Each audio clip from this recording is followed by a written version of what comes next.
Assalamualaikum warahmatullahi wabarakatuh. Perkenalkan, nama saya Adi Ramadona dengan NIM 2161212338. Di sini saya akan membuat video untuk memenuhi tugas MSI. Di sini saya akan menjelaskan beberapa istidal disertai dengan contohnya. Ada beberapa istidal.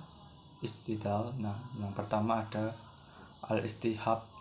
Al-istihab ini berdasarkan pada kepastian kelanjutan suatu keadaan atau hukum yang telah berlaku sampai ada bukti yang mengubahnya. Nah, contohnya itu seperti ketika ada seseorang yang dianggap masih hidup tapi gaib sampai ada bukti yang memang sah. Lalu yang kedua ada al-masalih al-mursalah. Istidlal ini menekankan pada kemaslahatan atau manfaat umum yang belum diatur secara langsung dalam nas, namun masih dipertimbangkan oleh ulama untuk mengambil keputusan hukum. Contohnya penggunaan obat-obatan yang modern yang belum diatur secara khusus dalam kitab suci, namun obat-obatan itu masih diperbolehkan untuk digunakan untuk menyelamatkan nyawa. Untuk yang ketiga ada al-istihsan. Nah, istidlal ini itu mengutamakan penegasan hukum yang dianggap lebih adil atau maslahatnya itu lebih besar daripada hukum yang sudah ada dalam nas. Contohnya itu ketika kita diperbolehkan penggunaan obat haram dalam keadaan darurat untuk menyelamatkan nyawa. Untuk yang keempat ada qaul al-sahabi. Istidlal ini merujuk pada pendapat Nabi Muhammad dalam menetapkan hukum. Meskipun pendapat tersebut itu tidak selalu menjadi sumber hukum, yang utama, tapi contohnya itu penggunaan kunut dalam sholat subuh itu saat terjadi musibah berdasarkan pendapat Ibnu Mas'ud.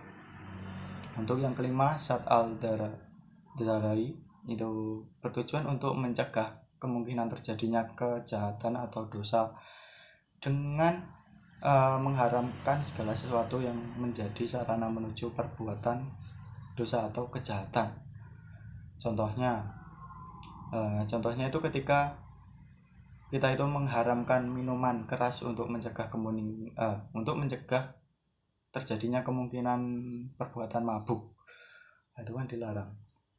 Untuk yang keenam dialah al-iktiran. Nah, ini mengacu pada pemahaman hukum Islam berdasarkan pada konteks dan tujuan nas, bukan hanya secara harfiah ya. Untuk contohnya menginterpretasikan larangan secara riba secara luas atau mencakup segala bentuk transaksi yang melibatkan bunga. Nah, untuk yang ketujuh ada dilalah al-ilham.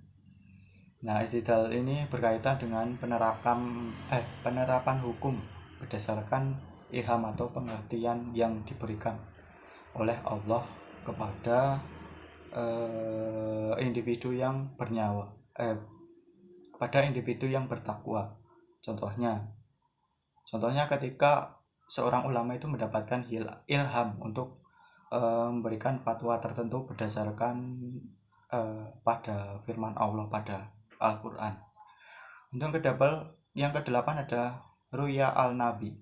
Istidlal ini tuh berdasarkan mimpi atau penglihatan yang diterima oleh Nabi Muhammad yang kemudian